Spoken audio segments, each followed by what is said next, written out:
It's the Morning Star Drive 117.8. You soaring up with sky, now's the time, don't delay. I'm sitting in my ride and it's time to fly. So let's realign, just listen and fill your mind. Hey guys, how is it going? And welcome to the Morning Star Drive on 117.8. It is Wednesday, August 30th, and so happy for you joining us. We are ready to start another day together with the Lord. So subscribe to us on YouTube, follow us on SoundCloud, and make sure to support us on Patreon. Today we have an exciting podcast for you. We have Health is Happiness, the Foundational Books Word Study, and of course commentaries, updates, and news on what is happening around the world in this history today. All right, everyone, how are you doing? Yes, it is Hump Day, the middle of the week. I hope you guys have had an amazing week so far. If you haven't yet, go ahead, leave a like and comment to build our community. Just super happy for everyone joining us every weekday on the Morning Star Drive. Let's get up and support each other each and every day. This week's Sunday message, learn from me. Ultimately, he came like a thief and fulfilled everything. Okay, so everyone, how are you doing? It is Wednesday already. We've got Wednesday service tonight. Make sure you pray for your preachers. Make sure that you give them the power of the Holy Spirit so they can preach with fire. Great message this week. We have a bunch of doctrines that we're hearing, but put in a sermon format, so I really enjoyed it. Let me tell you what happened this morning, okay, guys? So, I woke up for pre-dawn, but have you ever woken up and felt like you were alone? Have you ever had, like, when you woke up, you're like, oh, I feel like you feel alone. And it's a feeling like no one is there. And it's quite a scary feeling if you think about it. Like, if I woke up this morning and I felt alone, and I felt the house was like cold and empty. And then I realized I was alone. Because my parents had left without saying goodbye, and I was home alone. I'm just kidding. So my parents did go off. I woke up this morning, and my parents, they left at 5 a.m. this morning. So I woke up for pre-dawn. I said goodbye to them, and then I had pre-dawn. I was a little bit late for service because I was saying goodbye to my parents. But it was good to see my parents off on their vacation. 5 a.m. they were gone, so I was able to listen to the pre-dawn right away. And right now, it's like the afternoon. I'm home alone right now, and I am resisting the temptation to just go out and eat. I have food at home, right? If I told you the ridiculousness of what my mom has prepared for me to eat for the 2 weeks, you guys would be like, oh my gosh, you're so spoiled. But everybody already knows I'm spoiled. But either way, so I'm right after this, I'm just gonna have some curry. I'm gonna have some curry. I'm gonna eat at home. I'm not gonna go out, right? But for me, I've been living on my own. Like before I came back home and such, like a year and a half ago, I stayed here for 10 months. Before that, I was living alone for 17 years. I was out on my own, living with other people, living by myself and stuff like that too. So it's not so crazy for me. But it is a temptation just to go out and do it the easy way. So, yeah. My vacation now officially begins, and it's just interesting. Even though I've been in this situation before, it's a little bit different when you're in like a big empty house. You know what I mean? You don't realize how amazing it is to just have a body there. Like even with my parents, even though we're not going to talk, you're not always talking to your parents. They're watching TV. My mom's watching TV downstairs. My dad is in his room watching his computer. I'm doing my thing, doing the podcast and everything else. But you realize how different it is when the house is not empty. Like when you actually have a body there. And that was something that I was really thinking about, like, wow, it makes a huge difference just having someone there. And it doesn't mean you have to talk to them all day, but just having them there is really an amazing thing that I realize even more now that my parents are not here. Just having someone there that any moment I could just sit down and talk to them, that was something that I thought to myself, like, wow, that's something, there is a value of just having someone there. So I realized that while I've been in this empty house all morning, and now it's like the afternoon after lunchtime right now too. So yeah, I found that to be quite interesting. Guys, remember tomorrow's Q&A Thursday. Q&A Thursday is tomorrow, so make sure to put your questions in, especially with the recent Sunday messages. I'm sure some of you have questions about the rapture, resurrection, the judgment of fire, the clouds, sun, moon, and stars, spiritual world. Any of those lessons, go ahead, put them in. I would love to hear what you guys, if you have any questions about those, or if you just need a refresher also, I would definitely do that for you guys when it comes to the Q&A Thursday for tomorrow. So if you have one, go ahead and just put it in the comments below. Would love to get your questions. I was on YouTube and I was watching a YouTube short. There's just these short 60-second things. And I saw this YouTube short with Mel Gibson, the actor Mel Gibson. He did Braveheart, and I think he directed Passion of the Christ and stuff like that too. And he's gotten into a little bit of trouble here and there, and he's kind of back on track now. But it was an interview he had, and it was really interesting. Because the question he brought up first is, what is the number one fear people have? What's the number one fear? And if you guys know the number one fear, it is not death. It's actually public speaking. Or, in other words, it's public humiliation. The reason why people don't want to do public speaking, because they don't want to make a mistake in front of tons of people. Because the biggest thing that people are afraid of is public humiliation. We care about what people think about us, what people say about us, right? And, but he said something very interesting. He says, but he's like, but for me, there's only one way. He said, there's only one way around it. And he says, I don't give a beep about what people think about me. And he's basically saying, I don't care. I don't care what people think about me. Right? And he said it with a cuss word. He said it I don't give up what people think about me. And when I heard it at first, I was like, oh, that was, that's kind of harsh kind of thing. That's kind of strong. But then as I started to think about it, it was really interesting because imagine you're in a society where everyone cares about what others think of them or what their image they portray to other people. And it's even crazier now in a world of social media. It's crazy in a world with people want name brands. They want themselves to be that much, that there's just so many things that they'll look at and say, oh, this society has been built to make people care about what others think about them, right? Not what you think about yourself, how you hold your self-dignity, that you dress up well, not because of other people and not because you want other people to not look down on you. You dress up for yourself, right? This is me. This is who I am. I want to dress up because I feel good that I am dressed up, not because of what other people say. You know what I mean? So to do something as difficult as in a world where everyone is caring about what everyone thinks and what they say about you, in order for you to completely disregard and not think about that anymore, I realized, yeah, you would have to go to that extreme to get yourself out of that mindset.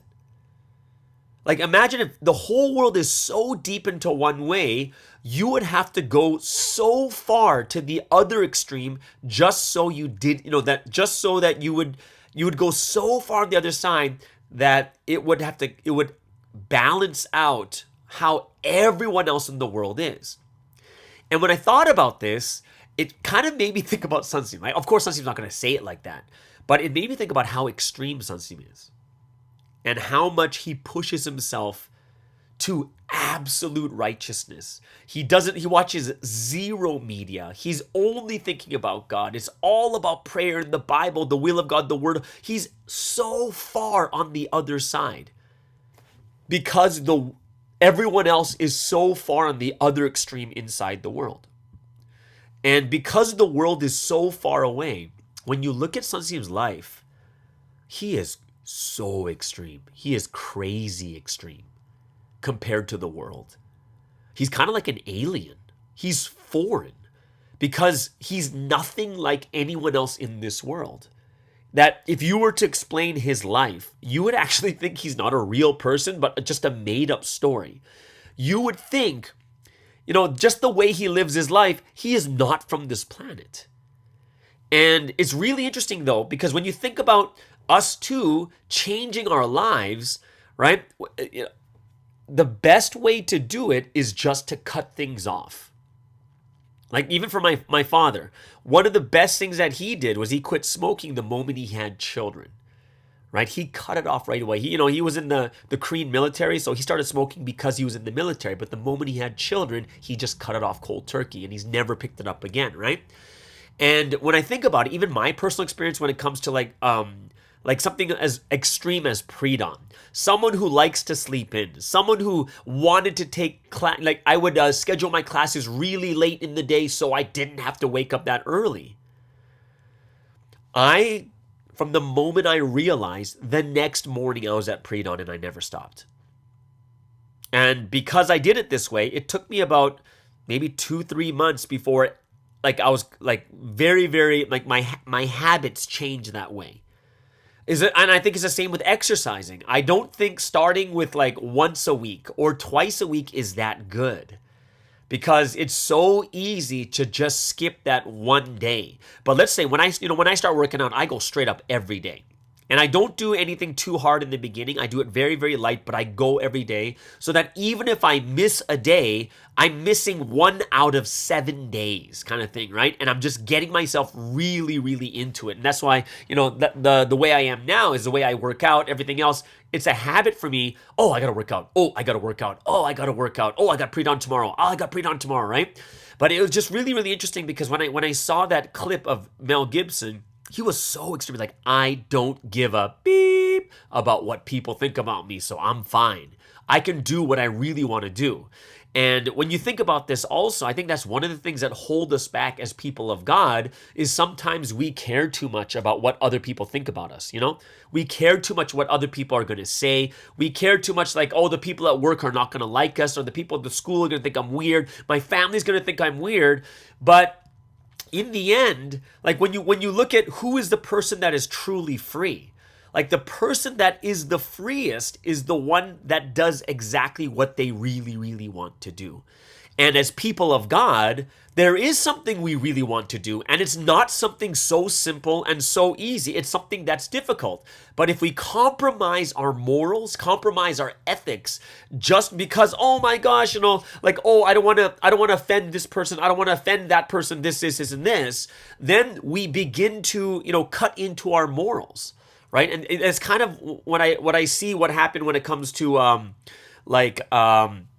Christianity and like the LGBTQIA++ S2, whatever it is, whatever they have right now is we kind of don't want to offend anyone. So we kind of like become very, very, it's all okay. Everything's okay. God loves you for just the way, like, it's very, very interesting how if we kind of compromise our faith or compromise our morals, then what happens is it's very, very easy for Satan to dig in even more. Because if you're willing to compromise for this, then Satan will take one step further and then you compromise again. And then you compromise again. And then you compromise again and again and again. And then all of a sudden your faith is no longer a strong faith, but you have half faith.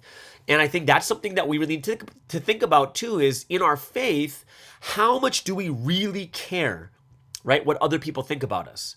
Right? I'm not talking about us, going around and going into a restaurant. You're not even eating there, and you go to every table and you throw a Bible at their face and like, believe in Jesus, Shandalakanda, right? I'm not talking about that. I'm just saying that, it's normal for people to pray before dinner. It's normal. It's normal for people to talk about God, right? It's normal for someone in church. It's like, hey, you going to go to church today? Okay, cool. Like, there's some normal stuff. Like, we're not infringing on other people, forcing them to believe in what we believe, but we still have our way of living, the way that we live.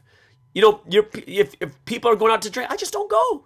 Or I am very clear that I will not drink. So when I meet my friends from the world, if they drink, I don't drink. And I don't care what they think, and I don't care what they say.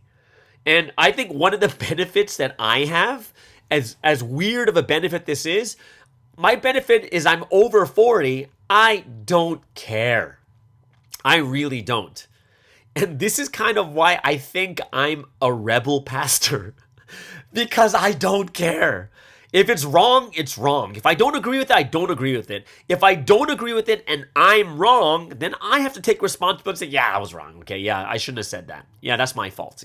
We just take accountability. It's not so much like, ooh, look, you're wrong, this, and then you start shaming someone for being wrong. And the answer is no. Stood up for what I believe in. It was wrong, and I move forward, right?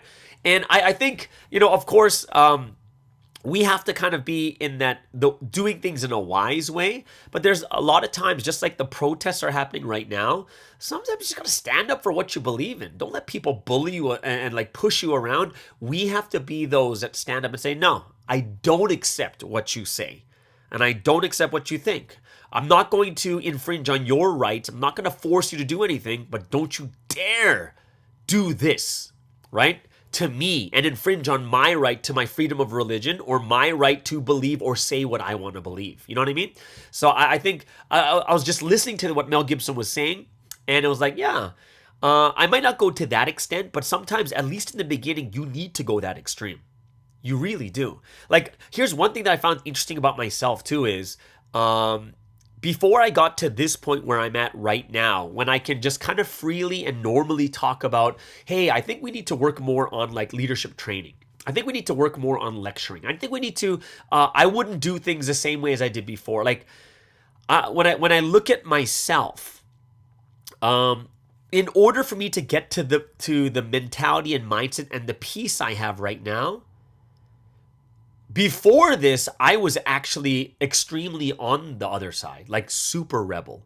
I would say controversial things. I would say things just to, like, I don't agree with this. Like, I would speak up super loud about things, And, I realized that that's kind of where it kind of happens in the beginning, where you need to push yourself to the extreme and then you rein yourself in towards the middle where the right place is. And I found that this is kind of the human way of doing things. How so? Well, if you look at the history of predestination, remember when Martin Luther came in a time of corruption where it was faith by works. There was indulgences. You're paying for salvation. You're working for salvation.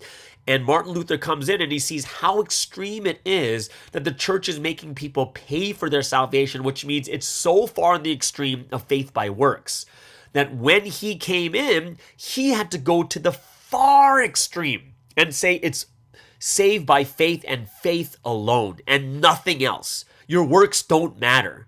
And what you see is, you'll see he was counteracting one extreme with the exact opposite extreme. Just so the people who are thinking will get, like, snap their minds out of that extreme thinking on the other side.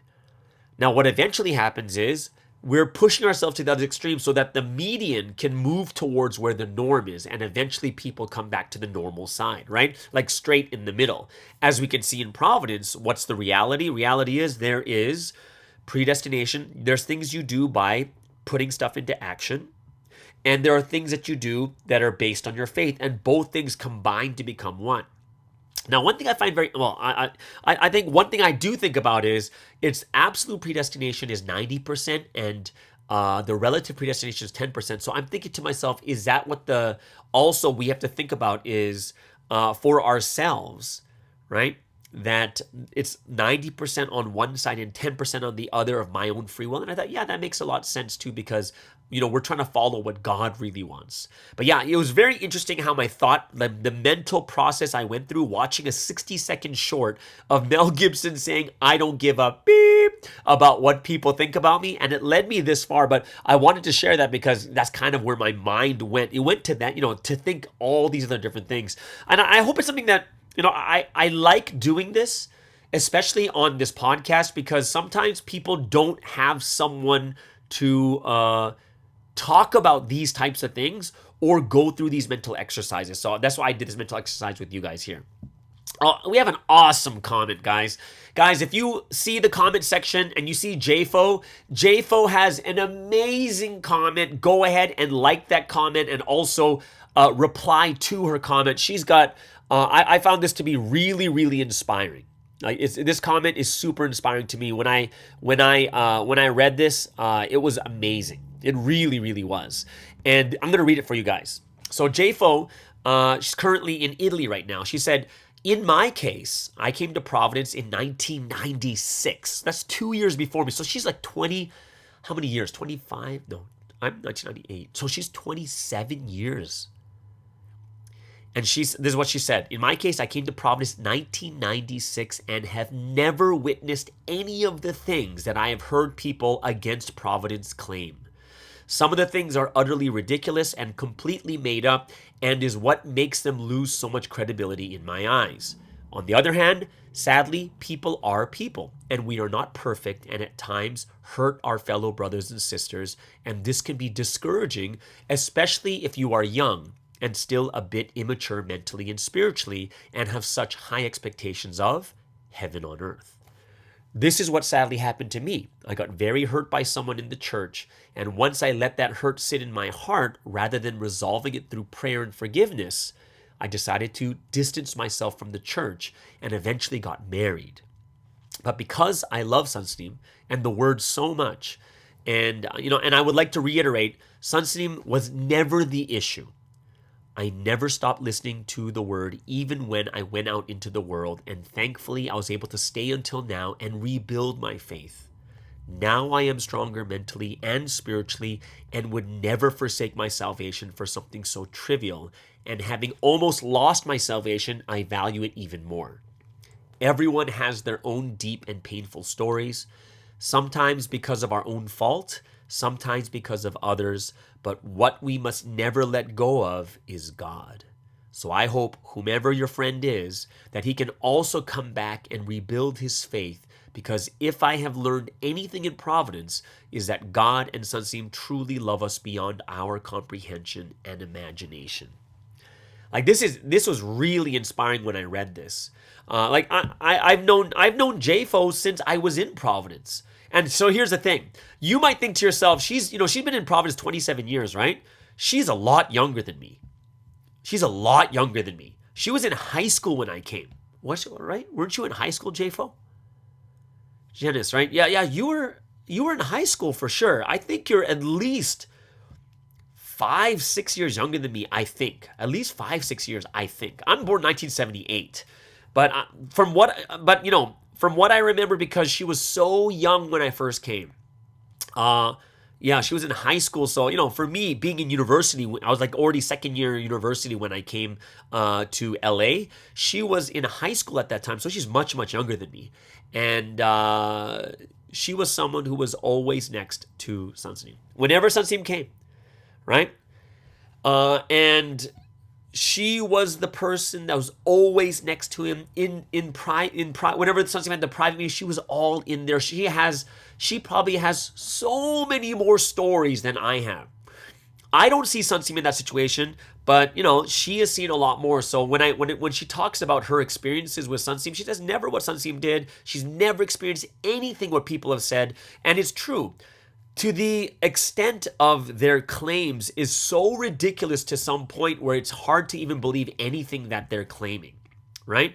And that's true, right? It's kind of like crying wolf. Even if something is true, but if you keep going to the extremes, or if you say things that are not true, eventually no one's going to believe you. You know what I mean?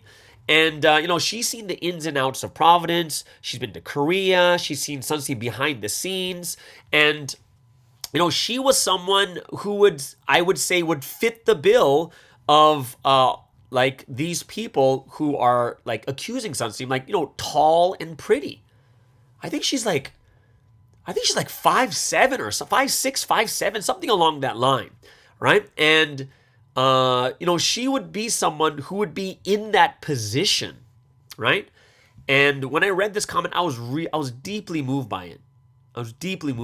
And all that she's been through and all that she's come back from. She's really someone that I would love to meet again. I want to meet her children. I saw a picture of her husband. Her husband looks like a prince. I'm dead serious. Her husband looks like a prince. I'm just like, what? Are you guys live in a castle? But yeah, I really want to visit her, and I want to meet the kids, everything else, but the kids must be way older now, because the last time I saw her on a video chat, the kids were like super young, like probably 2 or 3 or something along that line. But she saw tons of things that a lot of you out there have never seen, and she saw it from such a young age too. So I am thankful for that comment. if you guys go ahead, read that comment. She has a second comment also that I thought was really inspiring also, because I responded to it, and she said, thank you. I try to be open about my story so that others can hopefully learn something and not make the same mistakes, and to let people know this history is so much bigger than just our individual perception and perspective. This is truly the tremendous living history of God, and we are each truly precious, like a piece of a beautiful puzzle God is building. And if I were to add one more thing to what she said, and I think it's so true, because she talked about her personal experience, as in people get hurt sometimes. We do. We hurt others. We hurt others. Others hurt us. And it's part of what we go through in life. And I'm sure that, Janice will be someone who will testify also, is regardless of whether you're in Providence or not, the same things happen. We hurt others and others hurt us. It's kind of like a part of life, because we are still imperfect. We're still not that great. And when I heard that point too, it's like, it's so true. And she is so, I love how she's very transparent about her story, that, she was hurt by someone and she eventually got married outside of Providence. And, for me, as, even because I grew up with her. Well, I didn't really grow up with her, but, I was in LA. We were kind of growing together in the church while the church was still small, like 40, 50 people, played sports together, and of course we're guys and girls, so it's not like we're hanging out and like talking on the phone until midnight or something along that line, right? But it's just like, we kind of grew up together. And just seeing, I'll tell you right now, just that comment she made, and I implore you guys, go ahead and read that comment, like it, and comment on it too. It's really, really an amazing comment. You can see how much she's grown spiritually and mentally just to be able to say these types of things. Talk about the things that she went through, what she struggled with, the mistakes that she made, right? And I hope it's a big thing that all of us can learn from too, especially. That's one thing I'm super proud of about this platform, is how transparent and open people are. And that's something I think that's a big credit to our community, how we can just tell each other what's going on in our life. And, we can talk about the ups and the downs. It's not an easy thing to admit or even talk about those things. But for Janice to even talk about that openly on a public platform, I really have so much more respect for her too. So yeah, go ahead and read that and leave a comment. Leave some likes for that comment. I thought it was just inspiring comment. So yeah, we've all gone through it, guys. For me as a head leader, I've probably hurt 10 times more people than those that have hurt me. You know what I mean? Like, just in that position. Everything I say, everything I do, the facial expressions I make, it causes a lot of pain. And when I was head leading, I would have to say I probably wasn't spiritually, mentally as mature as I thought I was. And this brings me into this last topic I did want to talk about in this first segment, which is, like, I have some really close friends, like, all around the world, obviously, but in Vancouver, like, there's people I grew up with, and now, like, in the former faith, they're like pastors and such. And there's this one good friend of mine. I play basketball with him every Mondays, but he has a church, and he planted the church, and now he's running the church. It's been 13 years, him in the same church, and I've been through the planting process, like doing planting churches all over the world. And then I did do a head leading and stuff like that too. And it was just really refreshing and amazing, because just the fact that we were head leaders, and he's still a head leader, man, the connection was so strong. And we went through the exact same things while we were both pastoring churches. We were just talked for hours about the mistakes we made, the things that we could have done better. And he gave me some great advice too. Like, just because, one of the greatest wisdoms is experience. And he went through it. And he's been through it for 13 years. And also his wife is getting her master's degree in counseling right now. So she had some amazing tidbits of like advice too. So he talked to me about like during the pandemic, before the pandemic, for like in the very beginning when the church was being planted, he said for like 4 or 5 years there was this revival. The church was growing. And then from the pandemic, he lost 40% of the church left. Either went to another church or no longer, or stopped believing in God during the pandemic. 40%. And he said he went through a really, really tough time. And he couldn't figure out what was going on. And he was talking to me about a couple of books that he was reading. And he was telling me some of the information. It was just really, really helpful. Like I really suggest that people read a lot of books also. But he said one of the things that really helped him as a head leader was what his wife told him. And he said one of the things that happens as a head leader, or just as a person in general, is when you're there to help people, and people come to you because they want help, they want advice, and sometimes people say things that that kind of feel like a personal attack, or they're saying something against you, and they're saying something that you did wrong to them, and how they feel and such. And he was like saying, like his wife was saying, sometimes it's and during that time, because you feel personally attacked, you just want to defend yourself. Oh, but you got to understand, I'm going through this, I'm going through that, or hey, I didn't really mean this, I didn't really mean that. Oh, you have that urge to just say, to defend yourself.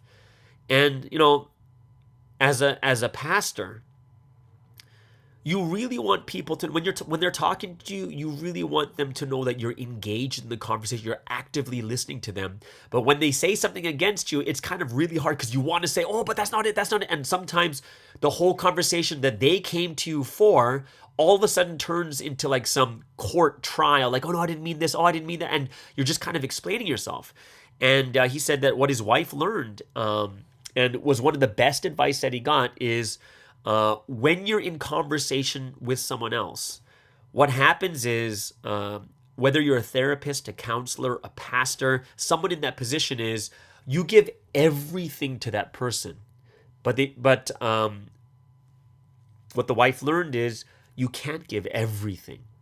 You have to leave a little room for yourself, or else it's just too painful. And you become really defensive, or you get really hurt by what people say, and it just stays in your mind the whole time. And what does it mean to leave room for yourself is when someone says something bad about you, or they're not even trying to, they're just saying, I felt hurt because of what you said here. And sometimes they're not even asking for an explanation. But you also have to have a person for the therapist, for the pastor. And what does that mean is to leave a little room for yourself is that self-talk that you have during those times when you feel that. And what does that mean? So the advice and what they learn in counseling, because think about it, as a counselor, sometimes you might give the wrong advice. Sometimes people will misunderstand you. Sometimes people will attack you and say things that you didn't really mean, or you might have made a mistake. And what that means is, while they're saying those things against you and you feel that hurt, it is important to have self-talk. And I was like, oh, that's interesting. He says, it works. And I believe him, because he's going through the exact same thing I went through too, where you kind of feel like you have to defend yourself, or you feel like, I've been doing all this stuff for you people. You don't know how much I've done to prepare for this sermon, and then you tell me the sermon sucks, or whatever it is, right? And he says, when you hear those things, you need to remind yourself that you're loved. Remind yourself that we're going to make mistakes. Remind yourself that we're not perfect. And he says, yeah, whenever I hear that, hear those things, and I feel the emotion come up, he tells himself, and he says, hey, you're not perfect. And you have to understand that you will not be defined by this.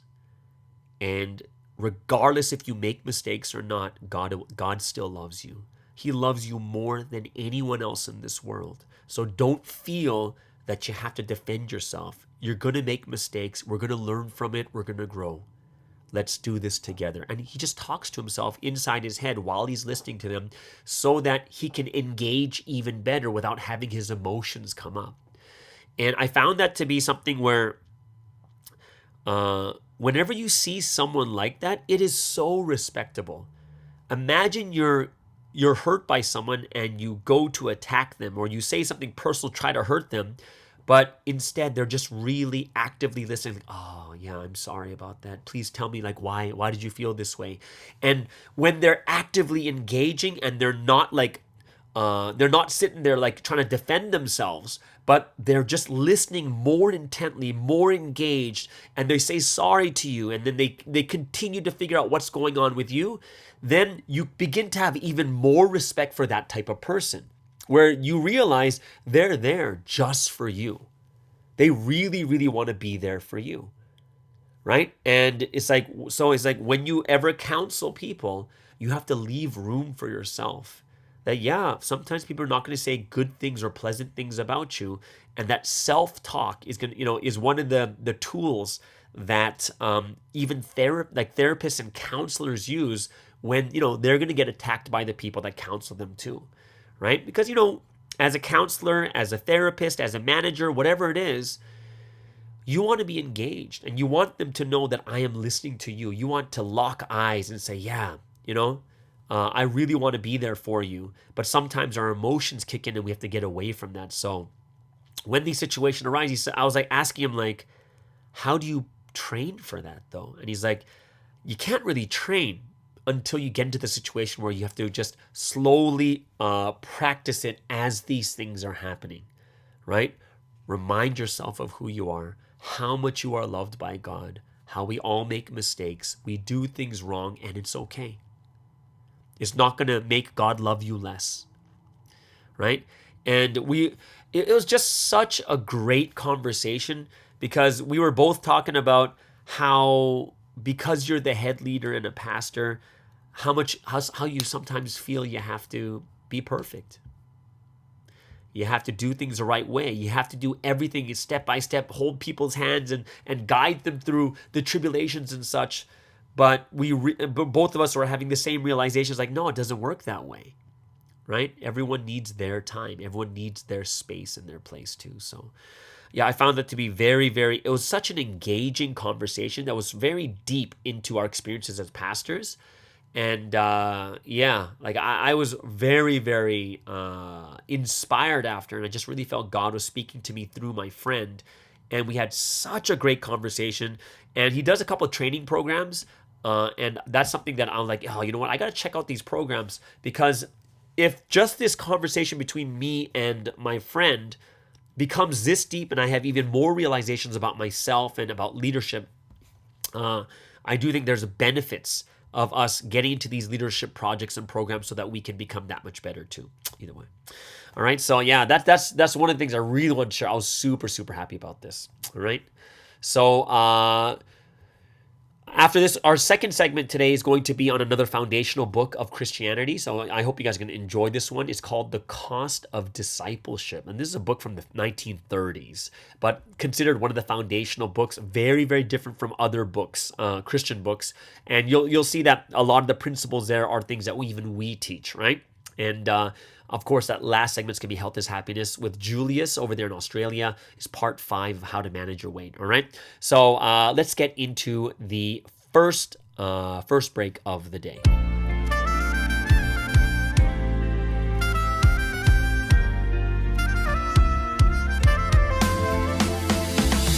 Yeah, every moment with you in my life lasts far beyond time, for all eternity. All the days we smiled, all the days we assured one another are precious memories. So we won't always be roses and sunshine. There are mountains, there are cliffs we must climb. But even so, I want to go with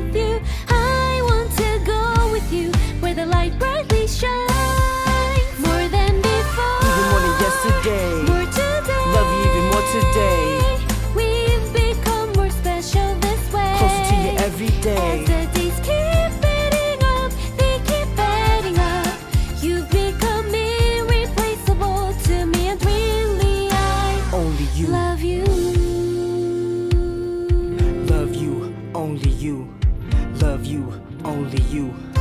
Love. True love, how can it be explained? You can't express it, no matter what words you use, they're not enough. Your existence is love in itself, being with you each second, each hour, every single day. I want to talk of all things, even the small things, oh thank you. I love you so much, can't keep it to myself. You are the reason I am living, I'm loving you, I live in you, yeah. Sometimes I feel like your heart is a dream, but this is far more real now than anything. When you're beside me, there's no one so close, there is no one else more precious to me. Though it won't always be roses and sunshine, there are mountains, there are cliffs we must climb. But even so, I want to go with you, I want to go with you where the light brightly shines. More than before, Even more than yesterday, more today, love you even more today. we've become more special this way. Closer to you every As day. the days keep adding up, they keep adding up. You've become irreplaceable to me, and really I Only you. love you.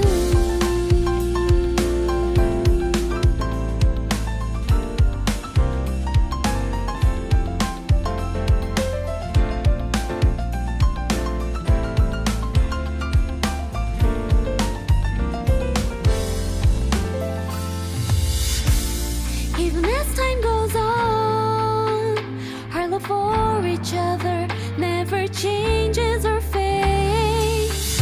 I look forward to making myself to match you more perfectly now. More than before, Even more than yesterday, more today, love you even more today. we've become more special this way. Closer to you every day. As the days keep adding up, they keep adding up. You've become irreplaceable to me, and really I more Only than you. before, Even more than yesterday, more today, love you even more today. We've become more special this way. Closer to you every day. As the days keep adding up, they keep adding up. You've become irreplaceable to me, and really I Only you. love you, love you, love you. I'm loving you, I live in you. I'm loving you, I live in you, like the air that surrounds me, like the air that I I'm breathe. loving you, I live in you. I'm loving you, I live in you. We'll be together like this, live forever loving you. I'm loving you, I live in you. I'm loving you, I live in you, like the air that surrounds me, like the air that I I'm breathe. loving you, I live in you. I'm loving you, I live in you. We'll be together like this, live forever loving you. All right, so let's get into our word study for today. And every Wednesday, well, not every Wednesday, but for the last 3 weeks, we've been going into foundational books of Christianity. And I'm really hoping that a lot of us will be able to read these types of books so that we can get a better idea where the theology of Christianity comes from. Today, I'm going to talk about a book that was written by a German theologian. His name is Dietrich Bonhoeffer, okay? And he wrote a book. It's considered one of the foundational books. It's called The Cost of Discipleship. Very, very interesting book from an interesting theologian.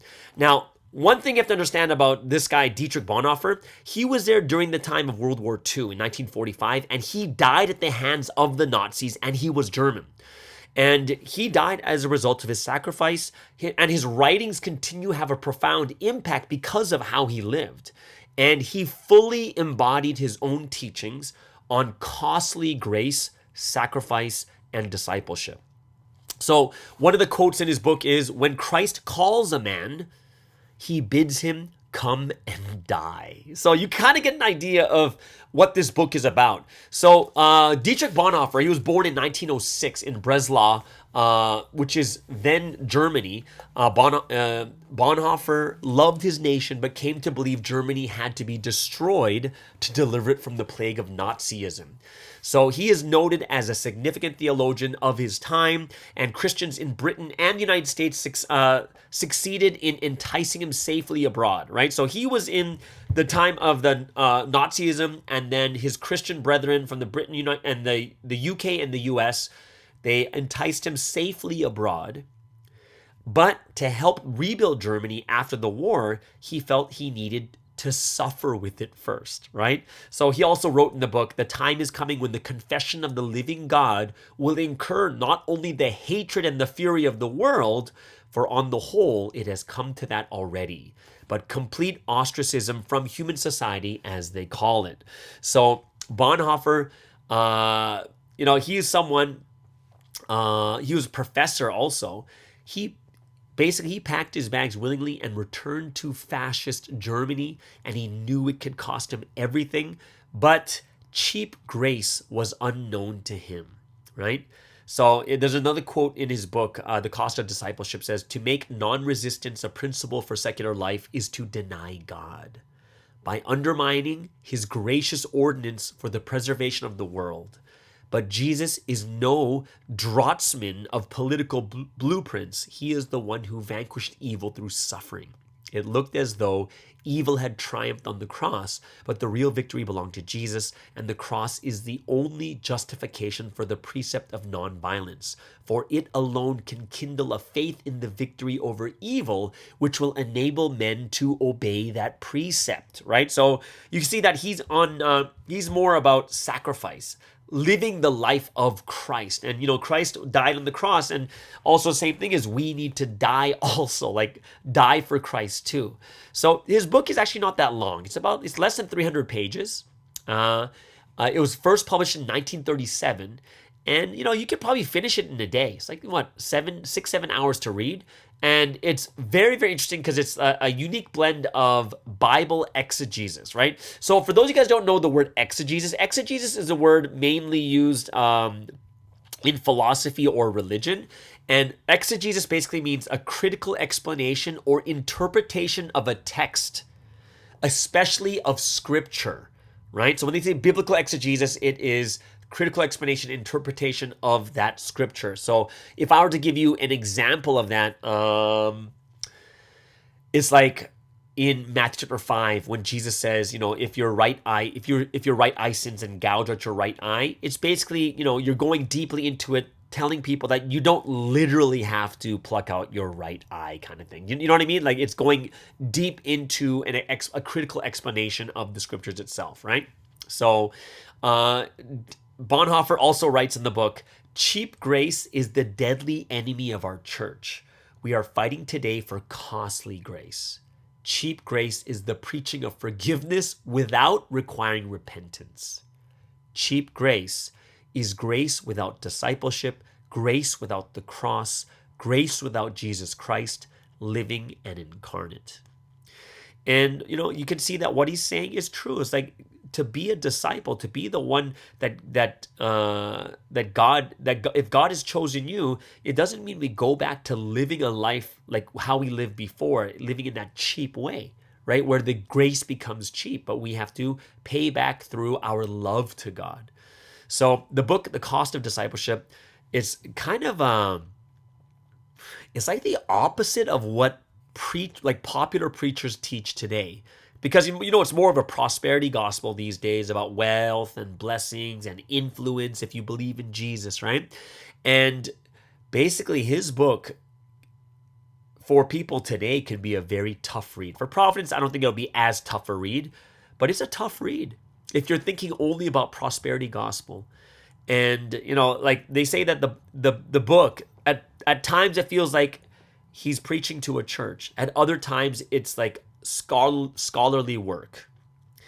And, he quotes Latin and Greek, and he kind of expects everyone to understand, but not everyone will. And that's why some people will have a difficult time with it.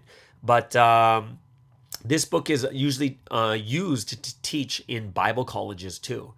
And but Bonhoeffer, he just talks about theological truths.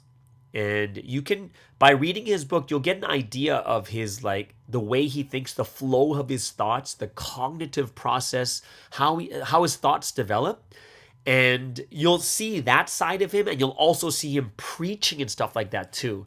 So it's very, very interesting, and parts of it are very digestible, and parts of it you really need to look more on, right? And so readers of this book, his book, there's like a lot of people that have different reviews. Some say changed their life, right? It was a refreshing, ice cold dunking in faith, while others say it's too tough to read. It's too much repetition, it's poor readability, and it wades through an extensive, like, exposition of the Sermon on the Mount. Some people are going to be very, very like, oh, it's too hard to read, right? And like there's a lot of shifts in tone and style inside the book too, so you got to kind of be ready to read this book or listen to the audio.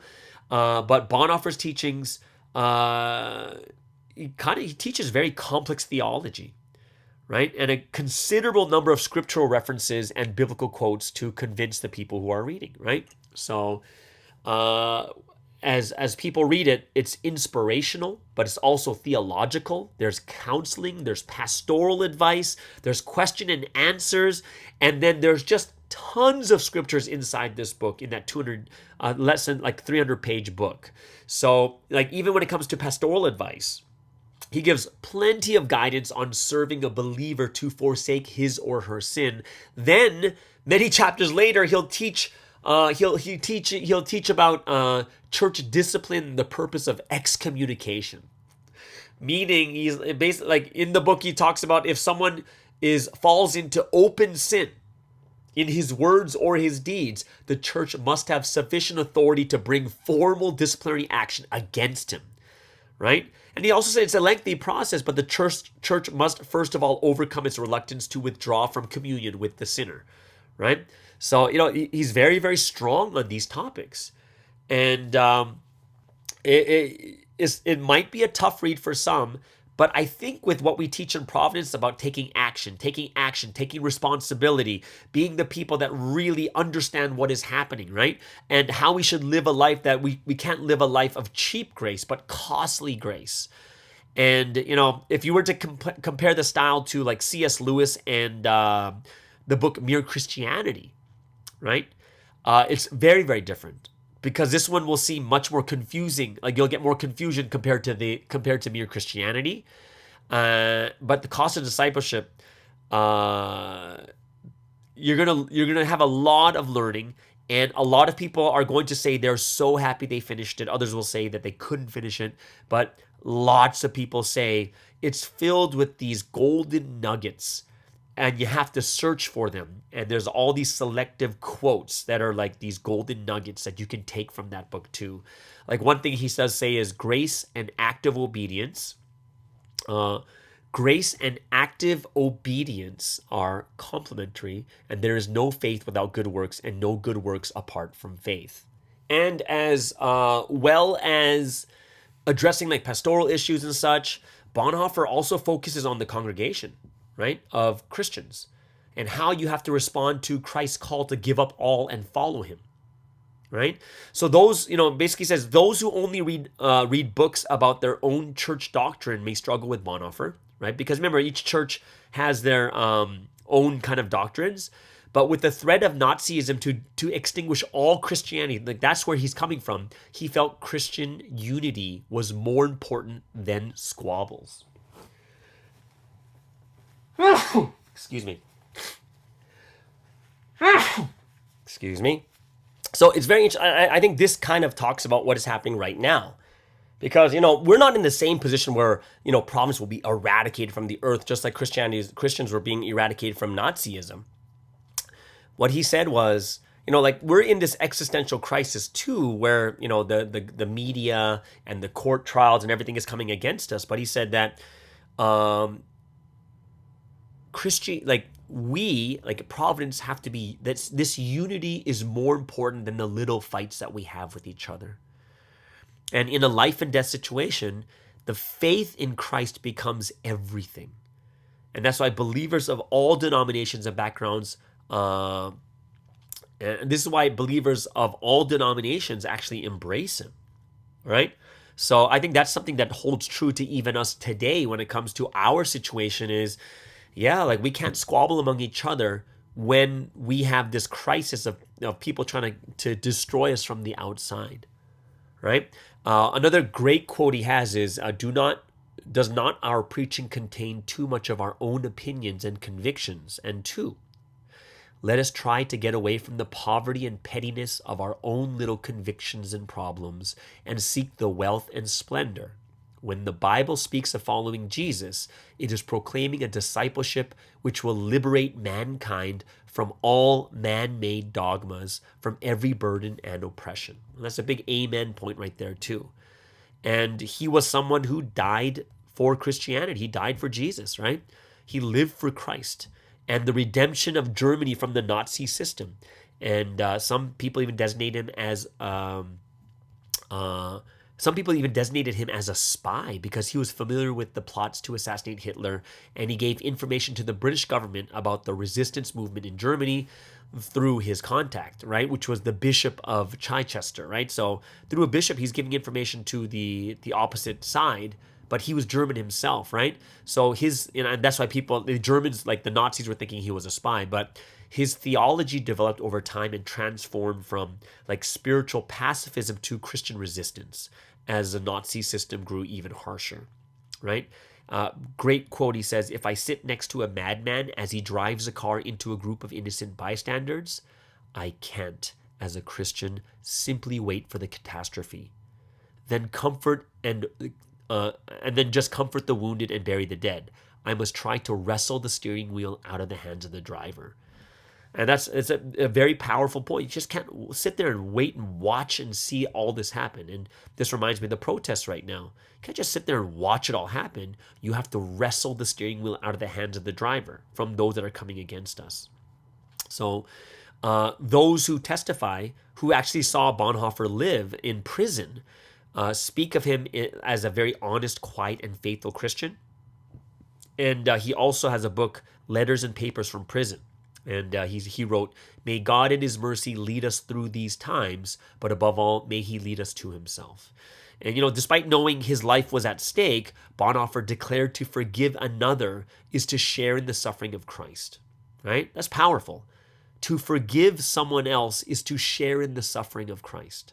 We don't forgive because we feel like it, but because it is a manifestation of the Lord's grace through us. And that's a powerful way of thinking about this, right? So, when you think about forgiveness, I think sometimes we think way too much in a personal sense as, well, I don't feel like it, or I'm too mad at this person. But this is us partaking in the Lord's grace through us, that it is Christ, like we're sharing in the suffering of Christ, where there are so many people, probably Jesus didn't feel like forgiving them when they were stabbing him, or when they were, when they pierced him, when they beat him with a whip and such, right?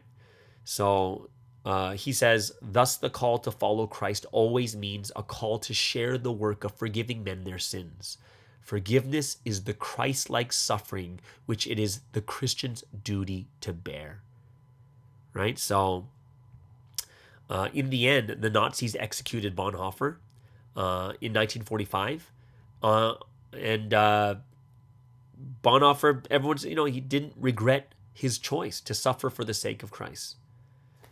This last quote, maybe another great quote, he says, "Silence in the face of evil is evil itself. Not to speak is to speak. Not to act is to act." Right? That's why I was kind of talking before is, if you decide, if you're just sitting there waiting in the middle, like with the situation that happened in March, that in itself is an action. Not to speak is to speak. Not to act is to act. Silence in the face of evil is evil itself. Right? And, in the book, he will expound on the Beatitudes. And, it's a powerful book. I think, some of you want to read this type of book. Go ahead and read this one too. It's one of the foundational books of Christianity also.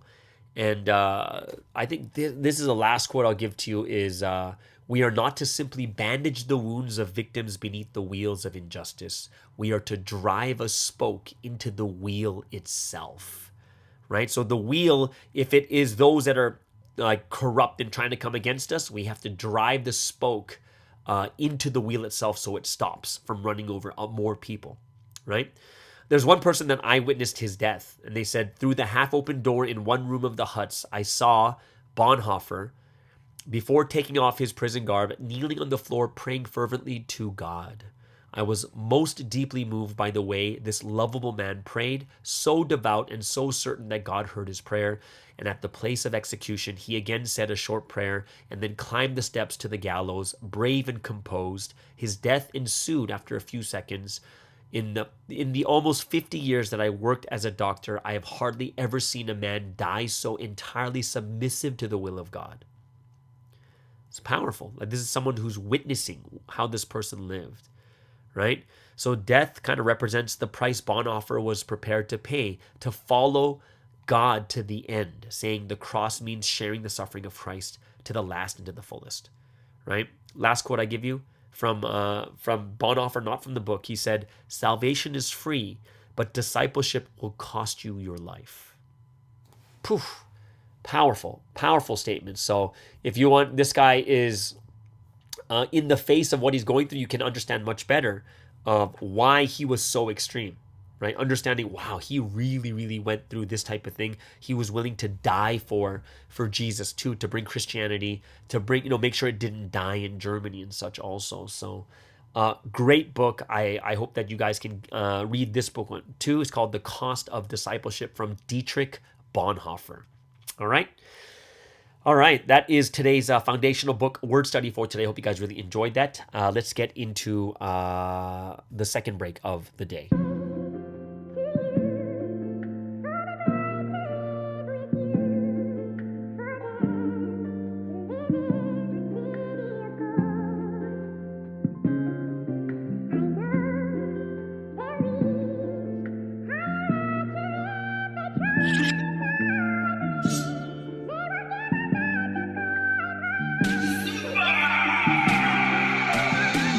Please don't let me down, Lord. I know I can trust you with all my heart. So I'm on my knees praying for you to always come through. Even if I pray all night, all I want is for your will be done. So I'm on my knees praying for you to always come through. No, I'm not slipping through. No, I'm not falling down. The only thing that's falling is my knees on the floor. I'm praying, Lord, will you give me strength? Lord, will you give me power? I can't do this myself, so bless me in the morning hours. All the demons test me, but they will never shake me. If I pray, they hate me. If I pray, you love me. Connected with you is the only thing that matters. And honestly, I couldn't be happier while I'm praying on my knees. I trust you with all my heart. For you always come through. For myself, for my family, for myself alone I pray. Please don't let me down, Lord. I know I can trust you with all my heart. So I'm on my knees praying for you to always come through. Even if I pray all night, all I want is for your will be done. So I'm on my knees praying for you to always come through. I pray to never just settle for good when great is available. Who's the mastermind behind this mind? I give all the credit to God, that's why I'm back. They mad that I made it, I know that the Satans, they hate it. I keep working hard just to make progress. Now I'm on 10, trust the process, ayy. Look at my efforts lately. I'm setting conditions daily. I'm praying on my knees, so bless me. Please bless me, please bless me. Tribulations always come and go. I will never stop, just always know. Your focus determines reality. Stay solid, that's why I'm praying on my knees. I trust you with all my heart. For you to always come through. For myself, for my family, on myself alone I pray. Please don't let me down, Lord. I know I can trust you with all my heart. So I'm on my knees praying for you to always come through. Even if I pray all night, all I want is for your will be done. So I'm on my knees you to always come through. SB.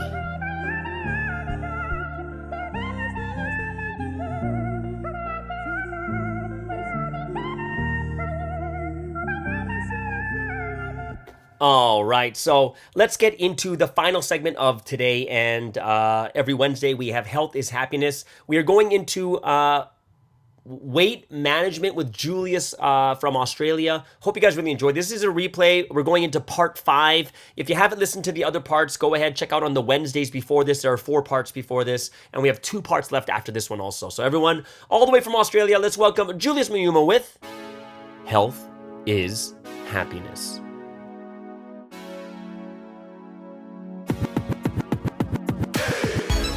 Hi everyone, Julius here, and welcome to the Health is Happiness segment. Here's where we discuss all the different ways we can improve health for a happy life, both physically and spiritually. This is episode 14, and today we're going to continue with part 6 on the topic of weight management. Now, throughout this series, especially in part 2, I've tried to emphasize the point that not all calories are made equal. How the food affects your hormonal response and gut microbiome is the primary issue when it comes to weight management, weight gain in modern times, generally speaking, of course. I emphasized this particular point because there is a tendency for a lot of people to focus on calories in and calories out when it comes to losing weight. With that being said, I do want to make it clear that still the amount of calories you eat is important. You still need to eat less calories than you're using in a day to lose weight. The point is that it's not the place to start, and chances are your weight will improve a lot anyways if you take care of the quality of food before you start counting calories. However, for those who are trying to do more than just maintain a decent weight, for those trying to build muscle at the gym, get shredded, or leaner than average, then tracking your caloric intake is important. Of course, depending on the results you're looking for and your body type as well, the degree to which you need to track your calories varies. Monitoring calories is important in this case because people tend to eat too much calories while trying to get shredded or too little calories when trying to build up their physique. Hence, they face limitations to their progress from all their hard work at the gym. Professional athletes invest so much into their nutrition, it's pretty much a part of their training. For those who are interested in tracking their caloric intake, there is this app called FitnessPal, MyFitnessPal, and it makes it much easier to track your calories. Now, when it comes to the amount of calories you should eat to reduce weight, one can get a very simplified estimate by multiplying their body weight in pounds by a range of 10 to 13. Use the lower end of the range if you're older and less active, and the higher end of the range if you're younger or more active. Remember, this will only give you an approximation, but it's a good ballpark estimate. There are more accurate ways out there to find how much calories you need in order to lose weight. Now, having a reasonable approximation is important when it comes to weight loss by reducing calories, because it's something that should be done gradually. Losing weight too quickly is not only unsustainable mentally, but your body will think that there's not enough food and slow down your metabolism. This means you eventually stop losing weight, even though you're eating less, and you're more hungry. And as soon as you go back to your regular amount of calories, you will gain back all the weight you lost quickly, and likely even more than you had before. Long-term results require steady progress. Now, one of the recommended weight loss rates is no more than 0.5 to 1% of your body weight per week. Generally speaking, the more fat you have to lose, the faster you can lose your weight comfortably, with less risk of the problems I've described before if you're taking the approach of restricting your calories. Now, also for this reason, if one is practicing intermittent fasting, and they happen to be reasonably lean, they should be cautious about going beyond 12 to 14 hours, particularly if they're doing it regularly. Now, I know a lot of people hate counting calories, and so do I. Personally, I've never really done it that much. I think it's not really necessary for maintaining a healthy weight if you're eating the right things, but it is beneficial. It is important though if you are trying to get above average results. For some, it can motivate them to stay in check with their healthy eating, but for me, I found it quite cumbersome. Despite that, I'm thinking of starting to use MyFitnessPal, since I do want to get more serious with my training. However, there is another simple, interesting way that I found, and this method was designed by a famous fitness trainer called AthleanX. Now, it's called the plate method, and the basic premise of the method is to use a visual method to help maintain the right portions of food to decrease the amount of thinking involved. Now, whenever people eat, the tendency is to put a large base of carbohydrates like rice or pasta on your plate, just filling it up, and then layering it with some protein like chicken, for example, and a few veggies on the side. So this is how the plate method works, and I do encourage people to look it up so you can get a much more visual explanation. So I want everyone to visualize a clock and think about 2 times, 9 o'clock and the other one 9:20, and think about where the clock hands would sit on this clock. Next, combine these 2 times visually, and now you've got your plate divided into 3 sections. So on your plate, you will have about just over a third of it filled with protein, and the other third filled with non-starchy carbohydrates, so those are vegetables, and the quarter of the plate filled with starchy carbohydrates. Now notice the difference between how usually people serve food on their plates, myself included. So as you can see, the most common mistake is having carbs as the largest portion size on your plate. If you're eating more protein and more non-starchy carbohydrates, I'm certain you'll find yourself full before you can even go for a second plate of macaroni and cheese. I know there's a lot of people that don't like their veggies, and to that, guys, I say, there are many delicious, easy to follow recipes out there on YouTube, and it's enough to make anyone to like eating vegetables. Sometimes I even just follow vegan recipes and then add some meat into it, and they're just as delicious. Now that kind of sounds bad because I'm adding meat into vegan recipes, but anyways. Now this makes me think of my dad, because I know he doesn't like vegetables. My dad had actually, I just got this story. So my dad had just finished eating this huge plate of rice, and I think he had a little bit of stew on it, and then he was walking to put away his dish, and then my mom asked him, "I didn't see you serve any vegetables on your plate." And my dad said, "Oh, I just forgot." And then he reluctantly got up to serve some salad. Then he sat down and he was eating the salad really, really reluctantly. And in true classic African dad fashion, he said something like, "You know, when you're eating these things, you feel like you're a rabbit, but you just have to eat it." I didn't really realize how hilarious it was until now. But my mom really tried hard to make different ways of preparing vegetables to make them delicious so that I would eat it. And it really did eventually pay off. I actually love eating my veggies, but it was quite hard work. But there are ways out there, guys, to really enjoy your veggies. So yeah, find those recipes on YouTube and they'll do a lot of good. They're so easy. So that's it for today's episode on how to manage your weight, and that was part 6. Now, if you'd like me to elaborate on any particular points, please drop a comment below, and we'll see you next time. All right. So thank you so much, Julius, for another wonderful episode of Health is Happiness on weight management part 5. All right. So we only have 2 more episodes left after this. Hope you guys really enjoyed this. Make sure you leave a like, a comment below for Julius if you have any questions too. I hope everyone has an amazing Wednesday service tonight, and we'll see you guys again tomorrow on The Morning Star Drive on 117.8. It's the Morning Star Drive 117.8. You soaring up with sky, now's the time, don't delay.